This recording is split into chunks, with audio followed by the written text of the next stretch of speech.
The following program is sponsored by friends and partners of Kingdom Connection. And he says the only thing that releases the wagon loads that is exceedingly abundantly above all you could ask or think is when you release the precious.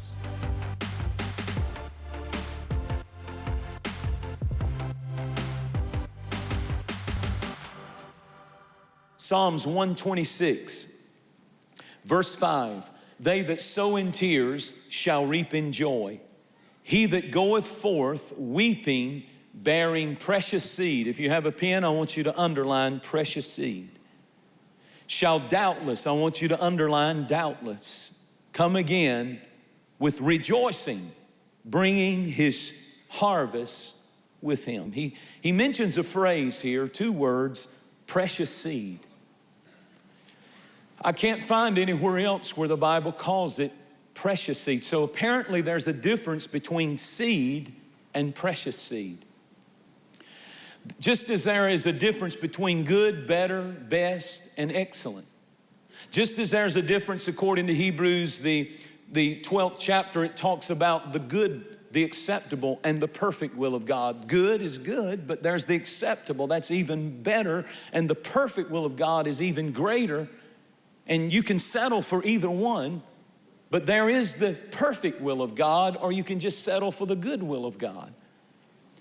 And so there is the seed, and there is the good, and there is the best, and there is the better, and there is the excellent. But there's one word that is reserved for most valuable, and that is the word precious. There's a difference between seed and precious seed. There is a tremendous power in the release of the precious seed. The reason that it's called precious seed is because it goes forth. He that goes forth or sends it forth. It's not precious as long as it's held in your hand. It's not precious as long as you think about what you want to do for God, or think about what you might do, or daydream about making a difference. But it becomes precious seed when it's no longer in your hand, but it goes forth. You send it forth. You release it. You relinquish it. It goes beyond you holding on to it. God wants the precious so you can enter into the dimension of the doubtless. Now, this is so important. He that goeth forth sowing precious seed, he doesn't hold it, he sends it forth, and it becomes more than seed, it becomes precious seed. Then notice this part, shall doubtless return again. When you release the precious, you enter into the dimension of the doubtless. There's something about releasing the precious that removes the doubt of whether or not the miracle is going to happen. When you get down to the precious with God, you reach the doubtless stage. They will, without doubt, be productive. God said, there's no doubt what you're doing will be productive when you release to me the precious. But it requires the precious, and until you release the precious, you cannot enter into the dimension of the doubtless. It will require you. God wants the precious so you can enter into the doubtless. Does anybody want to have doubtless faith? To get into the perfect realm of faith? Doubtless harvest comes when you release the precious. When God called me here, it required of me to sow a precious seed, and that was the denomination that I used to be in. All of my life, I had sown and ministered and been born again and raised up and preached in that denomination, and God told me to come to Free Chapel, and I had to release the precious. But when I released the precious, it was precious to my father. It was his denomination. To my mother, it was their denomination for generations. And God said, release it. And when we knew we had heard from God, we released the precious, and God introduced us to the supernatural. But it will not come, because what happens is when you release the precious, you enter into the dimension of the doubtless. Something happens, and we didn't have a lot when we came here, but we had supernatural faith. We entered into the dimension of the doubtless that says without a doubt, God is going to do something. We put it all on the line. We've obeyed Him. We did it weeping. The Bible said when you release the precious seed, you weep about it. It's something that you really feel. It's something that moves you. And because it moves you, it moves God. It's not just a seed, it's a precious seed. And you enter into the dimension of the doubtless, and you don't know why, but you know you're gonna win. You know you're gonna succeed. You know God is with you. You can say to the mountain, be thou removed, and not doubt it in your heart, and it'll be cast into the sea and do exactly what you tell it to do. Because you've entered into something called the dimension of faith. There's a law of the precious that's found in the Word of God. Notice the things God calls precious. Isaiah spoke of the precious cornerstone. The most precious jewel is not a diamond, but the cornerstone. God didn't give us the good, the better, or the excellent. He gave us the precious. Jesus is the cornerstone. God gave you His precious. He endured our death so that we might live His life. He learned about us the hard way so that we could learn about Him the easy way. 1 Peter 1:19 says that Jesus came and He gave the precious blood of the Lamb. Hallelujah. The precious blood. God has a right to ask for your precious because He gave His Son's precious blood. A missionary tells the story of being in India, and I've been to places similar to this, and I have actually seen people do this. And in many of the places, they don't have money. They're poor people. But they want to give something to the Lord, so they'll bring of their crops. They'll bring a banana. They'll bring an apple. They'll bring a handful of grain, or they'll bring sometimes an egg from the hen house, because that's their, and they'll put it in the offering bag. They'll put it in as their act of worship. And this missionary said he noticed that there was one poor woman and she had nothing to give, and everybody was putting in a fistful of rice or a handful of grain or an egg or whatever. And she asked for her bag, and she got a bag, her own bag, and she set it down in her chair and she sat in it as if to say, God, I give myself. It's all I have that I can give you, but I give myself. And I submit to you that she gave more than them all, because all God's ever wanted is you. And if He gets you, He gets everything that you have. Hallelujah. I want to give Him everything today. I want to give Him the precious. That's precious in the eyes of God. It's not the amount, it's the fact that she put everything in, because He gave everything for us. All I have to give. You know the story in Exodus. One lamb for one house, and put the blood of the lamb on the doorpost. The ground begins to rumble as 1,000 sheep come to the high priest, and he turns, and it's Solomon. Now the law only required one lamb, but he brought 1,000, and the Bible said they were choice lambs. They were the precious lambs. I'm sure someone watching, a business person, looked on and said, he's destroying his flocks. He's giving the choice breeders. He's giving the ones that will reproduce a perfect flock. He's giving the best, the choice, the precious sheep in His fold. He's giving to God and to His house 1,000, not one, 1,000. He will be devastated financially for being so generous to God's house. And that night in 1 Kings chapter 3, the Bible said God came to Solomon in a dream. And every time God came to someone in a dream in the Old Testament, He asked them for something and asked them to do something. But this time it was different. He came to Solomon, and God said to Solomon, what do you want me to do for you? I saw you release the precious. And when you release the precious, I introduce you to the supernatural. What do you want me to do for you? Not what can you do for me? I want to do something for you. Well, he probably went broke after giving 1,000 choice sheep. to build the house? No, because 3 years later, actually 2 years later, in 1 Kings 8, the Bible said he brought 120,000 sheep and 22,000 oxen. God blessed him even greater because he released the precious. And when you release the precious, God will introduce the supernatural.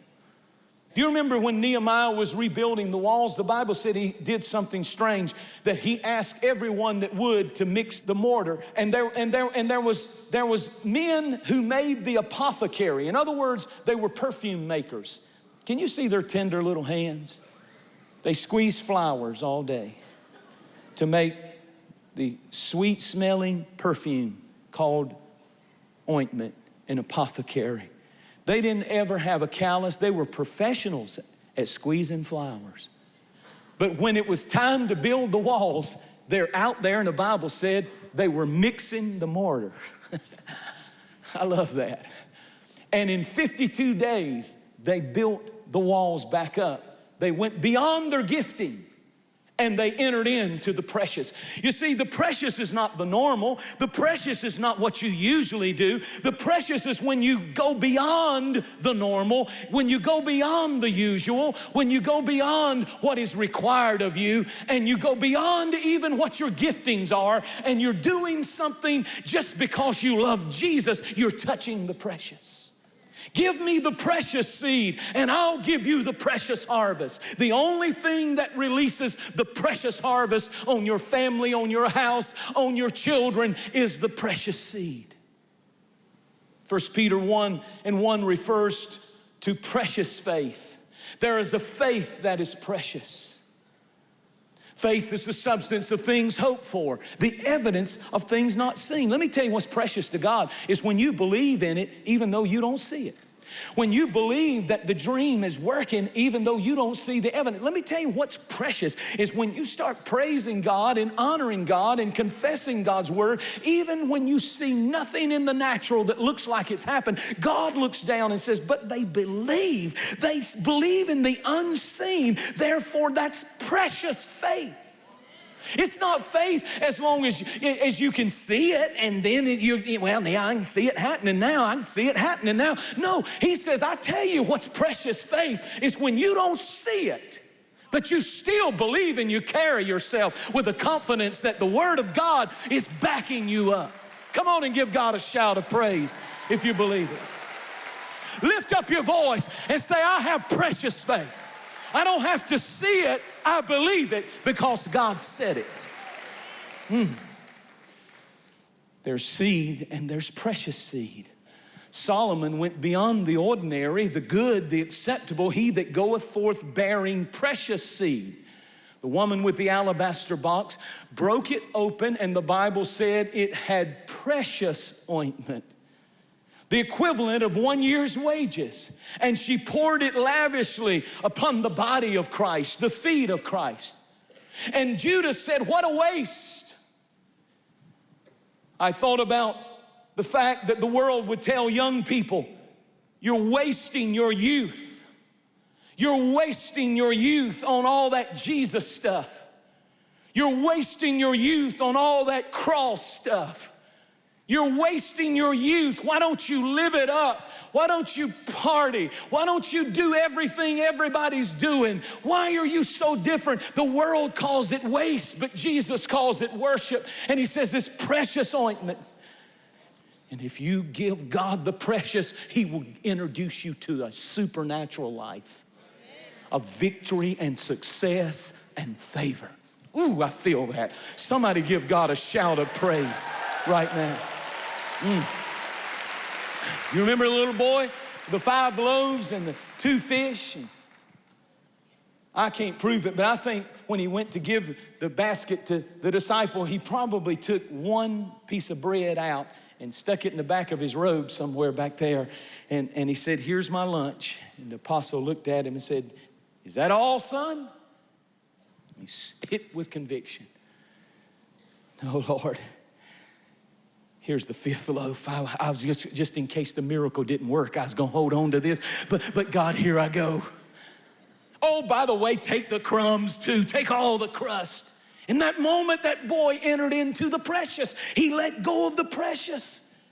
And God introduced him to the supernatural because he not only fed the 5,000 through that boy's lunch, but he took home 12 baskets for himself. Paul put it like this. He said that when we stand before the judgment seat of Christ, that there will be things that we did that will be wood, hay, and stubble. And there will be things that we did that will be gold, silver, and precious stone. Notice the difference between the two. The precious is not visible. It's below ground. It's the unseen. The wood, the hay, the stubble is what you can see. It's the ministry you can see. It's the visible part of our lives that everybody sees. But the part that is precious, the silver, the gold, the precious stone, is the unseen part of our life. What I'm telling you is the thing that's precious to God is not our outward boast of religiosity, but it's the unseen part of our life when we love and we forgive and we're kind, and we could say something about one of our enemies, but we forgive them instead, and nobody ever sees it. Nobody ever sees your fast. Nobody ever sees you pray. Nobody ever sees your devotion. Nobody ever sees your tears. It's the unseen part. Do you have an unseen part to your Christianity? Or do all you have is coming to church on Sunday and sitting and going through public praise and worship? Is there an unseen part to your Christianity? If not, everything you're doing, you'll make it to heaven, but you'll have no reward. It'll be wood, hay, and stubble. Do you ever do things unseen? Do you ever give to people? Do you ever do things that nobody knows about and you don't ever brag about or ever tell anybody about? It's the unseen that is precious to God. We need that kind of heart that loves people with no motive, that loves people and they can't help us back. We just do it because that's our heart to do it. God says, I see that stuff. I see that. It's precious. It's precious. Abraham, take your son, your only son. And he could have taken, he had two sons. He didn't have an only son. He had two sons. He had Ishmael, and he could have offered Ishmael, but that was not as precious. Isaac was as precious. I want to know, Abraham, will you release the precious? Where are you going, Abraham, with Isaac? Honey, I'll be back. I heard from God. He told me to climb that mountain and build an altar and lay our son Isaac on the altar. I don't understand it, but I know God told me to do it. It's unusual. It's supernatural. I don't understand what I'm doing. I don't know why I want to do this. It doesn't make sense, but I know God's asking me for the precious. He built the altar and he laid the boy on the altar. Dad, where's the sacrifice? He ties the boy to the altar. He raises the knife. God, if you want my precious, I'll give you my precious. And at that moment, he was introduced to the supernatural when he released the precious. An angel came and said, stay your hand. And a voice spoke, and God said, I am your Jehovah Jireh. I will provide myself a sacrifice. And I've seen you, and now I know, listen to those words, now I know I can trust you because you released the precious. I'll introduce you to the supernatural. Sometimes God will bless you to see if in blessing you will release the precious. Sometimes the greater test is not always in finding the precious in adversity, but finding the precious and releasing the precious in blessing. Sometimes God will bless you to see if when he blesses you, you will put it all on the altar, and he'll tell you to put it all in, do something that is so unusual that it touches your precious. Jacob had 12 sons. One of them was Joseph, and he thought he was dead. But he had gone to Egypt, and God had raised him up and put him over all the food that was in the world. And when Jacob and the rest of his boys were starving, he sent all of his boys but one boy named Benjamin, his youngest son, to go get grain from Egypt. He thought his boy was dead. And Joseph disguised himself. And when he saw his brothers, he said, how many brothers are there? And they said, we've got one back home. He said, take this sack of grain and go back and get your younger brother, and I'll bless your father. They go back, and this old man, and by the way, I'm going to keep one of the brothers in prison to make sure you come back. So when they come back, the old man says, where's Simeon? He's in prison. And he said, if you want enough food to live through the famine, you're going to have to release Benjamin, your youngest son.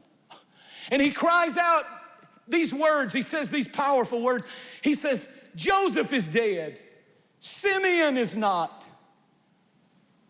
And now my son is being taken from me. My youngest son is being taken from me. Benjamin. All of these things are against me.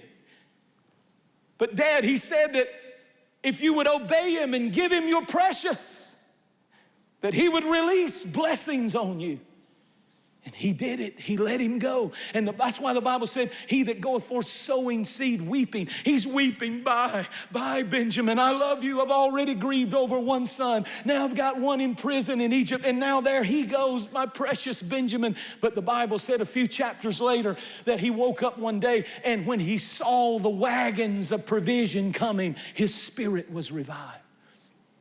If you'll give God your precious, he'll turn your sack into a wagon load. I'm telling you folks, I feel this stuff. You cannot outgive your God. And you may think the sack is really something, but I promise you, God's got wagon loads you've never even thought about. And he says the only thing that releases the wagon loads that is exceedingly abundantly above all you could ask or think is when you release the precious. When you obey me. I close with a story. It's a true story. In the book Grapes of Wrath of John Griffith. He lived in Oklahoma in 1930 during the Great Depression, the Dust Bowl. Everything went dry and there was no farms that could produce, and he lost his farm. He moved to Vicksburg, Mississippi, and he finally found a job, paid meager earnings. His job was to lift the bridge up so that the mighty ships could go under as they passed through, headed out to sea through the Mississippi River. He took his 5-year-old son, as the story is told in the book, with him to work one day. They were eating lunch, picnic on the grassy hill. He heard from a distance the sound of the 3 o'clock whistle on the train coming. He had plenty of time. So he said to the 5-year-old, stay here, son. Stay here, I'll be right back. I've got to go let the bridge down. He goes up. By the time he gets up, the train is closer. He's still got plenty of time. He starts to pull the lever, and when he does, he looks down and sees that 5-year-old son has left the hill and is now in a dangerous spot on that bridge, right where the bridge will have to come down. And he's too far out to go reach him in time. And either his son will die or 300 passengers will perish on that train. And John Griffith said that he closed his eyes and he pulled the lever, and his son was killed. The train went across to safety. But I want to tell you about a God who spared not his own son, but freely offered him up. He did not close his eyes and watch him die. He watched him from heaven. He wept from heaven. He that soweth precious seed, weeping, he wept as he sowed his seed in the precious blood of Jesus on the cross. He heard him scream, my God, why have you forsaken me? And the Father wept as he sowed precious seed. And they killed him, but on the 3rd day he entered in to the supernatural, and he rose, and he brought with him the harvest. And you and I, 2,000 years later, are the harvest. It's what happens When the seed that is precious is released, it becomes supernatural. What we are doing together at Youth for Tomorrow is precious in the eyes of God. The book of James says that pure and undefiled religion is to take care of the orphan and the widow. And this beautiful home that is now under construction on the Youth for Tomorrow campus is doing just that. We have now sent 3 checks, each check for $100,000. Now we're going over the halfway point. It's a $600,000 project, and we need your help. Every day, we see politicians argue back and forth about whether there is a border crisis or not. But it is a crisis for these children. It's a crisis in those centers where they're in desperate need of housing for these children. Red and yellow, black and white, they are precious in God's sight. Documented or undocumented, somebody has to feed them. Somebody has to clothe them. And somebody has to house them. We'll let the government do what they need to do for those in need. But whatever Congress decides to do, it's the body of Christ's place to stand up and say, we will, with great love and compassion, wrap our arms around these children and tell them that they matter. Because we are choosing to release the power of the precious, these children will hear the gospel of Jesus Christ. They'll go to chapels, be taught who Jesus is, and about the precious blood of Jesus Christ. When they are released, wherever they end up, they will have the truth in them of who Jesus is. Will you sow your precious seed today? We believe that there are 300 people who could sow a $1,000 seed. If you can't do that, would you do your very best? When you take your precious seed and release it, God will introduce you to the miraculous.